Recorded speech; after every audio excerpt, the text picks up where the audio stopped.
예수께서 이 세상에 오셔서 행하신 많은 일들 가운데 오늘 본문에 나와 있는 5,000명, 남자 5,000명을 먹이신 그 사건은 그냥 단순한 이적이 아닙니다.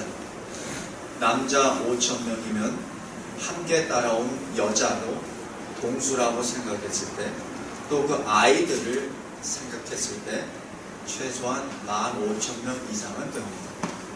그러나 현실적으로 보았을 때는 2만 명이 훨씬 넘으리라 봅니다. 왜냐하면 어느 집회든지 간에 동서양을 막론하고 남자보다 여자가 훨씬 많기 때문에 그렇습니다. 제가 러시아, 중국, 베트남 그 선교지에 가서 강의하고 집회할 때도 보면은 남자 한 사람에 보통 여자는 한 20명, 30명 됩니다.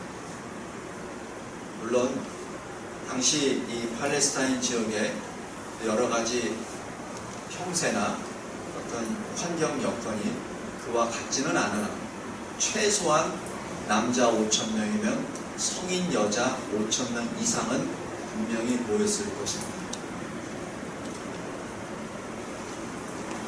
약 15,000명 이상의 그 빈들에 있는 사람들을 충분히 먹고 충분히 배불리 먹일 수 있다는 그 자체는 사실 사람이 할 수 있는 일이 아닙니다. 이것은 과거 모세가 광야를 통과할 때 모세의 기도를 들어서 하나님께서 하늘 위에서 내리신 만나의 그 이적과 사실 같은 이적입니다.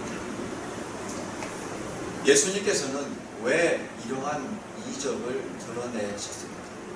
그것은 이스라엘 백성들에게 예수님이 누구이신가를 스스로 계시하신 사건입니다.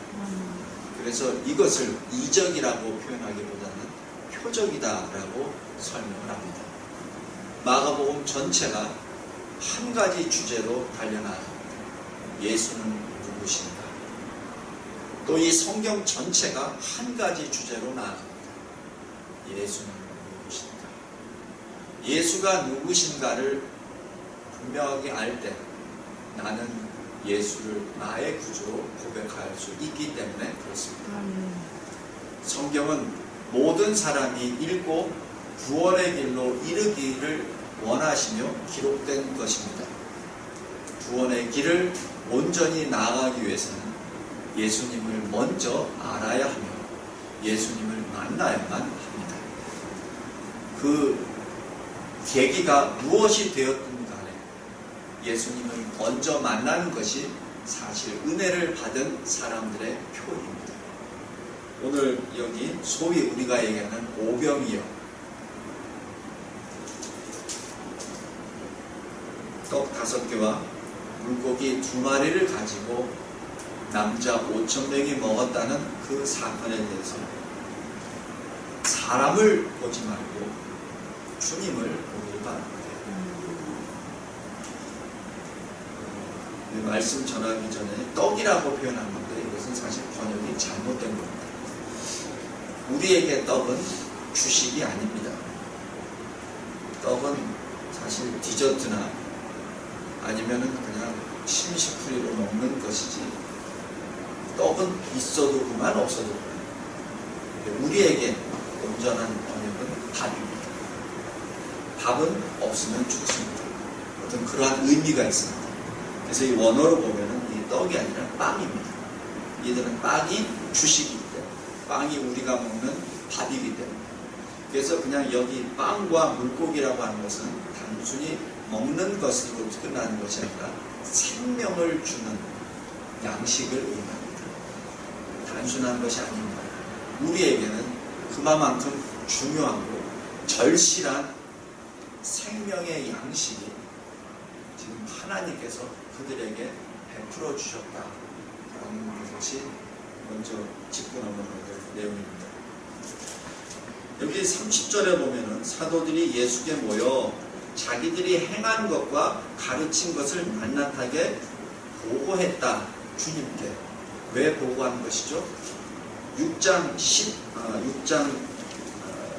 6절부터 보면은 예수님이 12제자를 파송하는 그 내용이 기록되어 있습니다. 파송은 무엇이죠?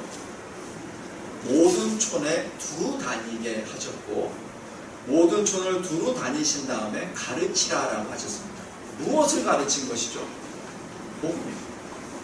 하나님 나라에 대한 복음을 가르치라고 명령하신 것이죠.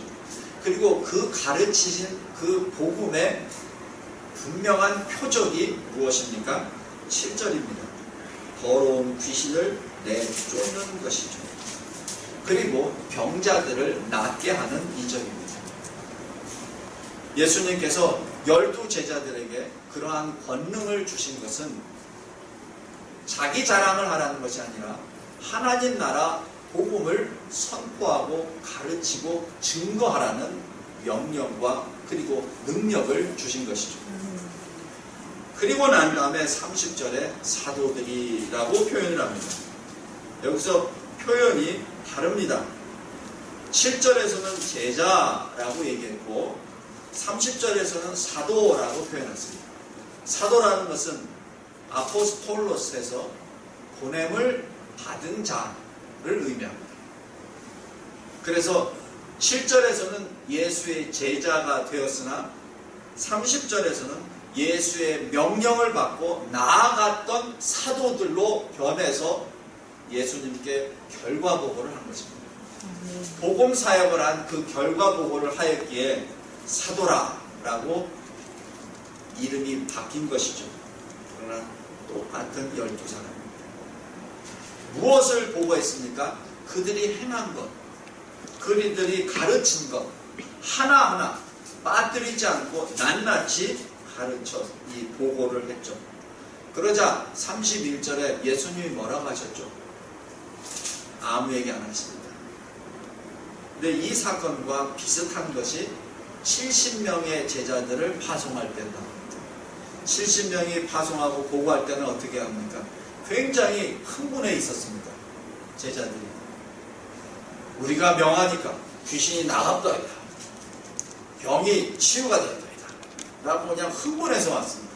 그래서 예수님이 뭐라고 하시죠? 그 일을 한 것을 자랑하지 말고 내 이름이 생명책에 기록되어 있는 것을 감사합니다. 너 자신이 구원받은 것 자체를 감사하게 여기라라고 하여 그것을 정작 진정을 시켰습니다. 오늘 12제자는 아마 흥분보다는 자기 자신을 통해서 일어난 일들, 예수 그리스도의 이름으로 일어난 모든 일들에 대하여 진정으로 경외하는 마음으로 아마 보고했을 것입니다. 그러자 31절에 예수께서는 아무 말씀하시지 아니하시고 너희는 따로 한적한 곳으로 가라. 거기서 잠깐 쉬어. 성도 여러분, 하나님의 일을 하는 종들은 하나님이 아닙니다. 예수의 제자들은 예수가 아닙니다. 예수가 40일 금식을 했다고 하여 자기도 40일 금식을 하고 그것을 자랑하는 분들을 제가 몇 번 만났습니다. 제가 미국에 있습니다. 그것은 아닙니다. 우리 짚고 넘어가야 될 것은 아무리 신령한 사람이고 아무리 능력이 있고 아무리 성경 지식이 해박한 목사나 신학자나 그 누가 되었다 하더라도 예수님과 비교해서는 안 됩니다. 그냥 예수님을 따라가는 것이지 예수님이 이렇게 했으니까 나도 해본다라는 그런 개념은 안 됩니다. 그 밑에 저변에는 교만이 깔려있기 때문에 그렇습니다. 예수님께서 말씀하십니다. 한적한 곳에 가서 쉬어라. 왜냐하면 그들에게는 영적 전쟁을 하고 나왔던 영적 용사들이었습니다. 승리를 하고 돌아온 용사입니다. 그러나 그들도 또한 인간입니다. 그래서 잠시 쉬어라 라고 지금 명령하십니다. 주의 일을 감당하는 주의 종들도 마찬가지입니다. 왜 주의 종들이 쉬어야 합니까? 보통 일반 성도들이 이렇게 말합니다. 한 것도 없는데 왜 쉬어? 뭐 삽질도 안 했는데 왜 쉬어? 우리도 똑같이 주일날 가서 예배 드렸는데 왜 월요일날 쉬어? 그런 질문 합니다. 실은 제가 집사했을 때 그 질문 했거든요. 제 마음속으로. 똑같이 예배 드려요. 똑같이 했는데 왜 저 사람도 월요일날 쉬어? 나는 또 일하러 가야 되는데, 특별히 월요일이 힘든데. 근데 그런 차원이 아닙니다. 목사가 주일하는 것은 생명을 걸고 강단해서 일반 성도들이 보기에는 그저 평이한 것 같습니다. 그러나 하나님께 매달리지 아니하고 강단에 올라오는 목사는 사실 없습니다. 물론 부족함의 차이는 있습니다. 능력의 차이는 있습니다. 그러나 그 차이가 있다 하더라도 주님께 매달리는 그 중심은 사실 똑같습니다. 그래서 월요일날 쉬어야 합니다. 그래서 이 주의 종들이 쉬는 것에 대해서 너무 이상하게 생각하지 말기 바랍니다. 이거는 지나가는 잠깐 말씀드린 거고요. 그 다음에 여기서 내용을 전부 다 아시는 내용이기 때문에 바로 본론으로 들어가겠습니다. 첫 번째, 예수는 누구십니까?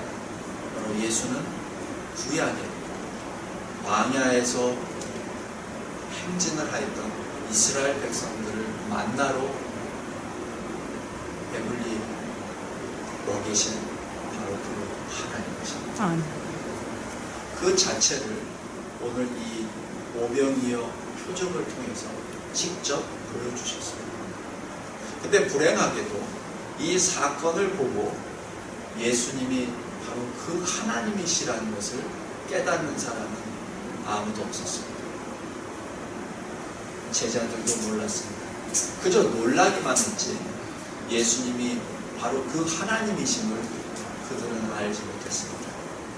또한 그곳에서 그 빵과 그리고 물고기, 그 생선을 먹고 배불리 먹었었던 그 이스라엘 백성들도 또한 몰랐습니다. 예수님은 또 두 번째 누구십니까? 자기 백성을 진정으로 사랑하시는 사랑의 하나님이십니다. 여기 보면은 이스라엘의 이 많은 사람들이 여기 33절 보면은 제자들이 한적한 곳으로 갈 때 이스라엘 사람들이 그것을 봅니다. 그리고 많은 사람들이 예수의 제자들이었구나. 바로 그 12명 우리가 보았던 그 이적을 행했던 바로 그 사람들이구나 라는 것을 그들은 알고 그리고 어떻게 했죠? 모든 고을로부터 걸어서 나와 달려왔습니다. 그리고 그들보다 먼저 도착했습니다. 왜? 예수를 보기 위해서. 왜냐하면 나사렛 예수의 이름으로 모든 것을 행하였기 때문에 그 나사렛 예수를 만나보기 위하여 이렇게 갔었죠. 그때 예수께서는 뭐라고 하십니까? 큰 무리를 보았다. 그리고 그들이 양 없는 목자 없는 양 같음을 보았다라고 불쌍히 여기십니다. 여기서 당시 이 배경을 잠깐 보겠습니다. 예수님의 직분, 세 가지 직분은 무엇이죠? 하나는 선지자, 하나는 제사장, 하나는 왕입니다. 선지자의 직분은 하나님의 말씀을 받고 그 말씀을 자기 백성들에게, 하나님 백성에게 선포하는 자, 알려주는 자가 선지자입니다. 제사장은 하나님의 백성들의 죄를, 문제를 다 끌어안고 하나님을 향하여 기도하고 간구하는 바로 하나님의 종이죠. 그래서 그 역할을 하는 것이 선지자와 제사장입니다. 왕은 무엇이죠? 하나님의 이름으로 하나님의 백성들을 통치하고 보호하고 다스리는 대리자입니다. 이 세 가지 직분을 예수님께서 다 성취하셨습니다. 그러나 이 당시에는 이러한 직분들을 각각 하나님께서 하나님의 사람들을 기름 부어서 세우셨습니다.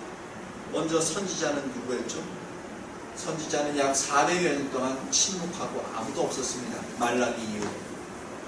그러나 통상 우리가 신약 시대의 사람이라고 생각하고 있는 세례 요한, 바로 그 세례 요한이 실질적으로 구약의 마지막 선지자 역할을 감당합니다. 그런데 그 선지자 세례 요한은 어떻게 되었습니까? 예수 그리스도를 증거하였죠. 그리고 세상의 소금 역할을 하다 순교를 당합니다.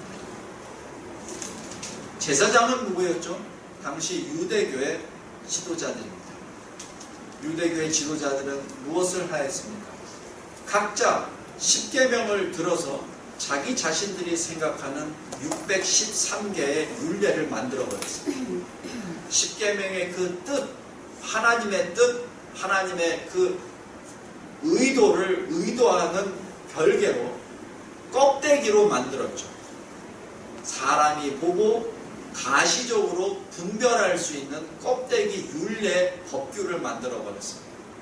하지 말아야 될 것 365개, 해야 하는 것 248개. 그래서 총 613개를 만들었습니다. 그래서 안식일에 잠자리를 들고 이동하는 것은 안식일을 범한 거다라고 이야기하는 이유가 바로 거기에 있습니다. 병자가 주님이 치유를 하시고 난 다음에 그 매트를 메고 나가라라고 한 그 자체가 몇 미터 이상 걸었기 때문에 노동입니다. 그래서 안식일을 범하고 그것이 613조항에 들어가 있습니다. 언뜻 보면은 굉장히 타당한 것 같으나 그러나 그것은 결코 맞지 않습니다. 하나님께서는 껍데기에 어떤 지키라는 십계명을 주신 것이 아니라 우리 중심으로 주님을 섬기라고 십계명을 주신 것이죠. 그리고 이 십계명이라고 하는 것은, 이 율법이라고 하는 것은 우리의 죄를 드러내기 위한 하나님의 은혜의 수단이었습니다. 그러나 그것을 하나님 백성을 묶어버리는 굴레로 만들어버렸죠. 그것이 율법주의자들 또 바리새인들 당시 유대교 지도자들이 행한 것입니다. 이들이 무슨 역할을 해야 됩니까? 제사장 역할을 해야 됩니다.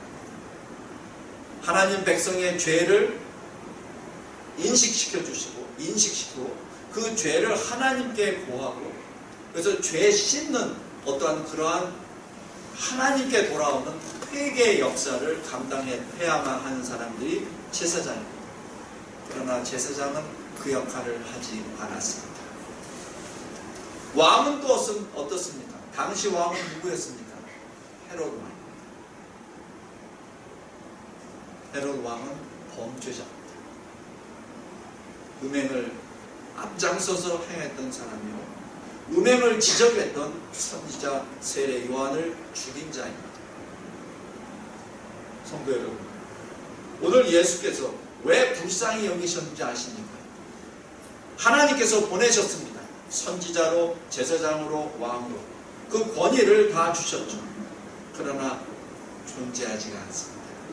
존재하는 왕은 오히려 양을 죽이는 범죄 이로 변해버렸기 때문에 그렇습니다. 하나님의 백성을 회개하게 만드는, 하나님께 돌아오라고 했었던 유대교의 지도자들은 자기 배를 채우는 그러한 역할만을 했었죠. 그래서 예수님은 그 무리들을 보고 불쌍히 여깁니다. 이 목자가 없는 양무리처럼 보였기 때문에 불쌍히 여겼다라고 했습니다. 얼마나 사람이 없었으면, 얼마나 그들의 굶주림과 그들의 억울함과 그들의 답답함과 영적인 갈급함이 얼마나 심했으면 예수라는 젊은 사람을 만나기 위하여 그 많은 사람들이 달려가 모였겠습니까? 그 당시에 영적 주소를 우리가 알 수 있습니다. 여기서 우리는 예수님은 진정으로 자기 백성을 사랑하는 하나님이시다라는 것을 우리가 볼 수 있습니다. 두 번째, 이스라엘 사람들입니다. 그들은 갈 바를 알지 못했습니다. 그들은 목자 없는 양무리처럼 방황을 했습니다. 그러자 젊은 예수라고 하는 사람의 말씀과 그리고 표적의 사건들을 보고 달려왔습니다. 그리고 그를 따르려고 하였습니다. 왜 그렇죠? 답답합니다. 또 구약시대에 계속해서 예언되었던 그 메시아, 자기 자신들을 구원할 그 구원주가 바로 이분 아닌가라고 달려왔습니다. 그러나 여기서 중요한 것이 하나 있습니다. 우리 그리스도인으로 반드시 짚고 넘어가야 될 사항이 한 가지가 있습니다. 성경을 많이 연구하고 공부한 사람들이 꼭 명심해야 될 딱 하나 가지 있습니다. 무엇인지 아십니까? 내 뜻과 하나님의 뜻입니다. 이 사람들은 메시아를 찾기 위하여 왔습니다. 자기들이 원하는 메시아를 원했습니다. 자기들이 배고픈 배를 해결해 줄 수 있는 메시아, 자기들이 로마의 노예로 있을 때 그 노예로부터 해방시켜줄 해방자 메시아를 찾았던 것이죠. 그러나 하나님의 뜻은 다릅니다. 하나님의 뜻은 그러한 눈에 보이는 로마 제국으로부터의 자유가 아닙니다. 바로 우리의 궁극적인, 우리의 근원적인 문제, 바로 죄 문제를 해결하기 위한 바로 메시아를 보내신 것이죠. 그리고 그 메시아는 사람의 입맛에 맞춰서 사람의 마일스톤, 이 사람의 계획에 의해서 움직이는 것이 아니라 하나님의 뜻에 맞춰서, 하나님의 계획에 맞춰서, 하나님의 명령에 따라 행하는 바로 그 메시아였습니다. 성도 여러분, 그리스도인이라고 하면, 특별히 연륜이 많다고 하는 그리스도인이라면 우리 똑바로 합시다. 우리 정신 차려야 합니다. 우리 솔직해야 합니다. 이것이 하나님의 뜻인지 내 뜻인지, 혹시 여러분들의 삶 가운데 형통하기 때문에 내 뜻이 하나님의 뜻이라고 착각하고 있는 것은 아닌지 우리 분명히 선을 그어야 합니다. 이스라엘 사람들은 분명 예수를 찾았습니다. 분명 그를 메시아라고 달려왔습니다. 그러나 자기 뜻이 너무 강했기에 똑같은 사람이 나중에 어떻게 되죠? 십자가에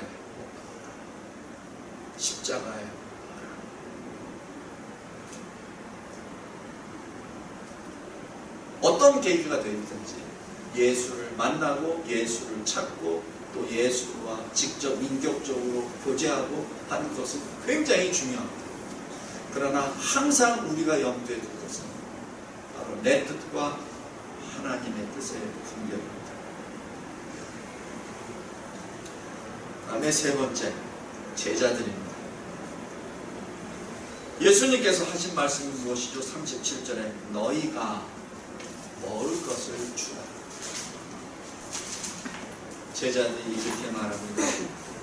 우리가 가서 200데나리온의 빵을 사 먹이리까. 여기서 200데나리온이면 보통 1데나리온은 당시 노동자의 하루 품삯입니다. 그러니까 대략 우리 현재 돈으로 하면은 노동자 하루가 10만 원이라고 했을 때 200데나리온은 한 2천만 원입니다. 그러니까 2천만 원 가지고 나가서 빵과 먹을 것을 사와서 이 많은 사람들에게 다 줘야 되지 않습니까? 그런 숫자적으로 정확한 것은 아닙니다. 대략적으로 지금 제자들이 답한 것은 자기가 알고 있는 열심히 계산해서 한 내용이죠. 근데 이 내용은 무엇이죠? 우리 2천만 원 없어요. 그 얘기입니다. 결론은 우리 없어요. 지금 있겠습니까? 없죠. 그 얘기는 불가능합니다. 그 뜻입니다. 그래서 200데나리온으로 먹이리까라고 얘기하는 것은 무슨 그들이 무슨 뭘 대비를 해서 하는 것이 아니라 예수님 좀 착각하고 계신 것 같은데 지금 사람이 너무 많다고 보니까 예수님이 너무 유명세에 타서 좀 흥분하신 것 같은데 자제력을 좀 잃으신 것 같은데 우리 현실을 직시해야 되지 않습니까? 라는 일종의 충고입니다. 지금 예수님이 하시는 것은 너희가 먹을 것을 주라라고 얘기하는 것은 영적으로 말씀합니다. 네. 영적으로. 그러나 제자들은 육적으로 해석했습니다. 예수님은 하늘의 것으로 말씀하시는데 제자들은 땅의 것으로 답변을 했죠. 그것이 지금 예수님과 제자의 차이입니다. 그러자 아무 얘기 안 하십니다. 오병이어의 표적을 입으십니다. 세 번째는 바로 제자들이 예수와 동행하였습니다. 예수와 같이 먹고 잤습니다. 예수의 말씀을 그 누구보다도 가장 많이 그리고 자세하게 또 어떤 경우에는 추가적인 설명까지 받았습니다. 그러나 아직도 예수가 누구이신지 잘 몰랐습니다. 예수께서 하신 말씀, 너희가 먹을 것을 주라고 하는 것은 바로 사도로서의 사명을 주신 것이죠. 아멘. 영적으로 지금 헤매고 있는 저 이스라엘 백성들을 너희들이 가서 영의 양식을 먹이라는 사도의 사명을 주신 것입니다. 그 사도의 사명이 나중에는 마태복음 28장 19절 20절의 내용과 같고 사도행전 1장 8절에 있는 것과 동일합니다. 예수님이 하신 그 말씀은 이미 영적으로 앞을 내다보며 궁극적인 명령을 하시는 분입니다. 사도들은 그것을 알지 못했습니다. 자기들이 직접 행했음에도 불구하고 예수 그리스도의 이름으로 직접 귀신도 내쫓고 병도 고치고 하나님 나라의 복음을 직접 가르쳤고 그 사실에 대하여 예수님께 직접 보고했음에도 불구하고 예수님이 하신 그 말씀에 대하여 온전히 깨닫지 못했습니다. 성도 여러분, 제가 제자들을 평가절하하기 위해서 이렇게 해석한 것이 결코 아니라 바로 그것이 인간입니다. 우리도 똑같은 인간입니다. 우리 인생 삶 가운데 얼마나 많은 횟수를 예수님의 은혜로 살아왔습니다. 이 시간에 이곳에 모인 여러분들은 예수님이 베풀어 주신 그 은혜를 이 세상 그 누구보다도 많이 체험한 사람들입니다. 그러나 그럼에도 불구하고 매 순간순간마다 우리는 늘 주님을 여기 있는 제자들처럼 대꾸합니다. 주님, 그거 아니잖아요. 이렇게 해야죠. 때가 지금 이때입니다, 주님. 제가 지금 기도를 그렇게 많이 했잖아요. 이때 주님 이때를 놓치면 안 돼요. 그래서 되면은 내가 하늘의 보좌를 훔치겠다. 안 되면은 하나님을 제자들, 특별히 이 시대의 그리스도인 우리는 늘 하나님의 뜻을 이해하고 그 뜻을 순종해야 합니다. 그러지 아니하면 또 다른 우상을 섬기는 것이죠. 자기 자신이라는 우상을 섬기는 죄를 범하게 됩니다. 마지막 네 번째, 우리 주님이 행하시는 것을 잘 보시기 바랍니다. 때를 지어 잔디 위에 앉게 하십니다. 여기서 보면 푸른 잔디 위에 앉게 하셨다라고 기록합니다. 40절에 보면은 100명씩 50명씩 앉게 만들어 주십니다. 그리고 그 빵과 물고기들을, 생선을 제자들에 의하여 나눠주게 하십니다. 잘 생각해 보십시오.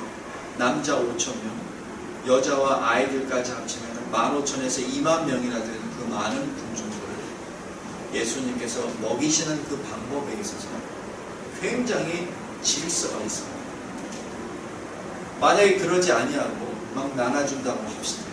아마 우리 폭동이 일어날 수도 있고, 아니면 다치는 사건도 일어납니다. 또 받는 사람도 있고 못 받는 사람도 생기는 거죠. 그러나 예수님은 분명히 100명씩 50명씩 앉히십니다. 그리고 대열을 맞추게 하고 제자들을 통해서 나눠주게 만드십니다. 질서의 하나님이십니다. 하나님은 무질서를 싫어하십니다. 창세기 1장에 하나님께서 말씀으로 세상을 창조하시기 전에 세상의 모습이 어떻다고 나옵니까? 혼돈, 공허, 그리고 흑암. 이 혼돈이라고 얘기하는 것이 영어로는 chaos, 바로 무질서입니다. 하나님께서는 그 무질서를 질서로 만드십니다. 흑암을 빛으로 만드시고 공허를 충만으로 만드십니다. 하나님은 질서의 하나님이십니다. 교회에서도 마찬가지입니다. 하나님의 이 일을 감당할 때도 마찬가지입니다. 하나님께서는 그 질서, 교회를 통하여 이 일을 하나씩 하나씩 이루어 나가십니다. 혹시 여러분들이 교회를 하다가 좀 무질서하다고 생각하면 다시 한번 돌이켜봐야 합니다. 하나님은 결코 무질서를 좋아하지 않으시기 때문에 그렇습니다. 또 하나님은 어떠시죠? 하나님은 질서의 하나님이기에, 또 하나님은 자기 백성을 사랑하시는 하나님이기에 자기 백성을 지키십니다. 특별히 자기 종들을 지키십니다. 어떻게 지키시냐고요? 이것이 45절입니다. 예수께서 즉시 제자들을 재촉하십니다. 그리고 예수께서 친히 그 무리들을 보냅니다. 그리고 제자들을 어떻게 하죠? 배를 타고 먼저 건너편 벳세다로 가게 하십니다. 명령하십니다. 배를 타고. 왜냐하면 이 땅으로 가게 되면 사람들이 또 에워싸임을 받아버립니다. 배를 타고 빨리 저 건너편으로 가라고 재촉했다. 예수님의 그 행적 가운데 재촉했다라고 표현하는 것은 사실 여기가 처음입니다. 왜 그런지 아세요? 지금 군중들이 흥분했습니다. 예수야말로 메시아다. 예수를 왕으로 세우자. 그러면 우리가 로마로부터 해방도 얻고 우리의 이 굶주림으로부터 해방도 얻고 구약에서 예언하신 그 메시아를 우리가 왕으로 세우자. 마치 금송아지 하나 만들고선 이 금송아지가 출애굽의 주인인 여호와다라고 했었던 바로 그 이스라엘 백성들과 같은 모습입니다. 무엇입니까? 자기 뜻대로 자기가 마음대로 행하려고 하는 것이죠. 예수님은 그들의 마음을 읽으신 것입니다. 가장 먼저 행한 것이 무엇입니까? 예수님은 자기 제자들을 지켜주십니다. 여기서 빨리 떠나라. 도보로 가는 것이 아니라 빨리 배를 타고 저 건너편으로 내가 그곳에서 만나요. 제자들을 지켜주시는 주님이십니다. 질서 가운데 주님이 지켜주십니다. 그리고 어떻게 하죠? 주님이 직접 무리들을 보냅니다. 잘 보십시오. 46절에 무리를 작별하십니다. 사실 이것은 초자연적인 역사입니다. 잘 생각해 보세요. 그 많은 무리들이 예수를 왕으로 세우려고 지금 흥분하고 있는데 작별하신 이유라고 기록합니다.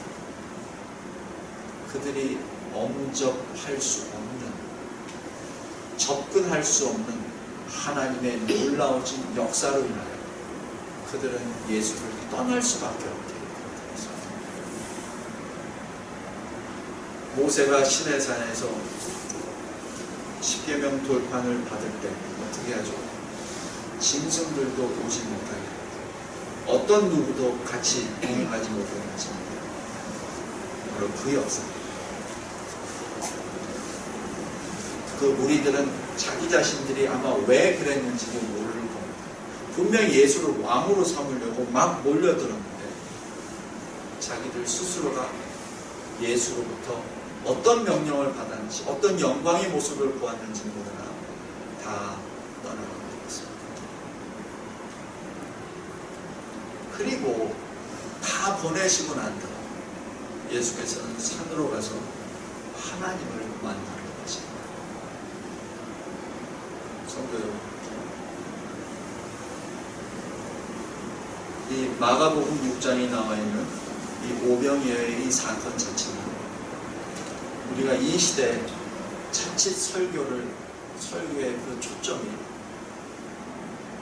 먹는 거에 초점이 가고 어린아이의 노력에 초점이 들어갑니다. 그것은 결국은 이것은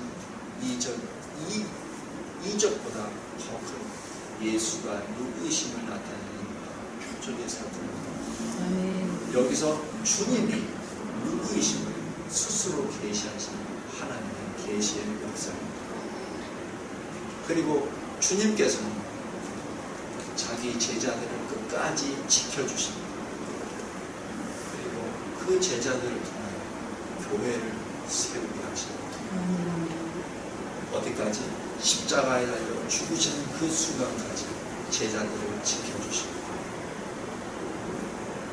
붙잡히시는 그 순간에서 제자들을 지켜주십니다. 이분이 우리 주 예수 그리스도이십니다. 주님을 바라봅시다. 그러나 그냥 바라보지 말고 내 배를 위하여 바라보지 말고 내 뜻을 이루기 위하여 바라보지 말고 하나님의 뜻을 이루는 선한 수단으로 사용되기를 간구하며 주님을 바라봅시다. 하나님의 뜻과 내 뜻이 충돌이 되었을 때는 내 뜻을 과감히 땅에 내려놓기 바랍니다. 요한계시록에 장로들이 쓰고 있었던 그 면류관 잘 기억하시죠? 장로들이 가장 먼저 보좌 앞에 엎드려 절하기 전에 가장 먼저 하는 것은 자기 자신들이 쓴 면류관을 보좌 앞에 내려놓는 것입니다. 보좌관을 이 면류관을 내려놓지 않으면 엎드릴 수가 없습니다. 고개를 빳빳하게 세워야만 면류관이 안 떨어지기 때문에 그렇습니다. 하나님은 우리에게 생명의 면류관을 주셨으나 그 생명의 면류관은 하나님 보좌 앞에 내려놓으라는 면류관이지 하나님 보좌 앞에까지 써서 목을 꼿꼿하게 세우라는 것은 결코 아닙니다. 우리가 주의 백성이 되었다는 그 뜻, 주의 종이 되었다는 그 뜻은 우리가 쓰고 있는, 우리가 입고 있는 그 직분을 자랑하는 것이 아니라 그 직분이 이 땅에 떨어지는 미랄이 되라고 주님이 주신 것입니다. 오늘 이 마가복음 6장 30절부터 46절까지 이 말씀을 통하여 예수 그리스도를 더 깊이 체험하십니다.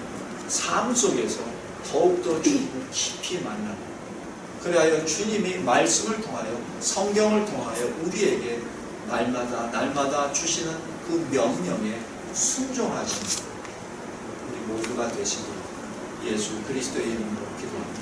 아멘. 하나님 아버지 감사하고 감사합니다. 주님이 주신 이 위대한 하나님의 말씀을 붙잡고 또 오늘 나아갑니다. 푸른 초장 100명, 50명씩 배치하신 주님, 그 모습들이 바로 푸른 초장에 양들을 먹이시는 우리의 목자 예수 그리스도 모습을 보아봅니다. 아버지 하나님, 이 위대하시고 그리고 평화롭고 은혜로운 이 장면, 이 모습들이 우리들의 삶이 되게 하옵소서. 우리들의 뜻과 우리들의 계산이 아니라 하나님의 뜻, 하나님 나라와 그의 의의를 먼저 구하는 하나님의 사람들로 늘 성화시켜 주시옵소서. 아멘. 예수 그리스도의 이름으로 기도드리옵나이다. 아멘.